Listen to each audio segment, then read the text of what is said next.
السلام علیکم ورحمۃ اللہ وبرکاتہ۔ ناظرین، امید ہے کہ آپ حضرات خیریت سے ہوں گے۔ میں آپ حضرات کے ساتھ بہت ہی شرمناک خبر شیئر کرنے جا رہا ہوں۔ دہلی میں 600 سالہ قدیم مسجد کو ظالموں نے منہدم کر دیا۔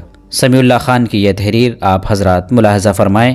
سمیع اللہ خان جو مشہور صحافی ہیں، وہ لکھتے ہیں، قائدین ملت اسلامیہ ہندیہ کو یہ خبر دی جاتی ہے کہ دہلی میں 600 سالہ قدیم مسجد کو ظالموں نے منہدم کر دیا ہے۔ دہلی اتھارٹی نے پولیس کی مدد سے نہایت چالاکی کے ساتھ صبح تڑکے مسجد پر دھاوا بولا، امام اور موجودین کو تحویل میں لیا اور فورس کے ساتھ مسجد کو شہید کر دیا۔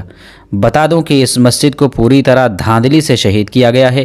وہ جو آئین وائن، قانون وانون اور عدالت ودالت ہے نا، اس کی بھی نہیں سنی ہے۔ ان لوگوں نے بس مسجد کو آمرانہ طور پر گرا دیا ہے۔ بھارت میں اب مسجدیں اتنی آسانی سے شہید کی جانے لگی ہیں کہ مسلم جانوں کا تو اللہ ہی مالک۔ پتہ نہیں قائدین اس خطرناک حملے پر بھی بیدار ہو کر ظالم حکومت کے خلاف سخت قدم اٹھائیں گے یا بس مسلمانوں کی لاش اٹھانے کے عادی لوگ اب مسجدوں کا ملبہ سمیٹتے پھریں گے۔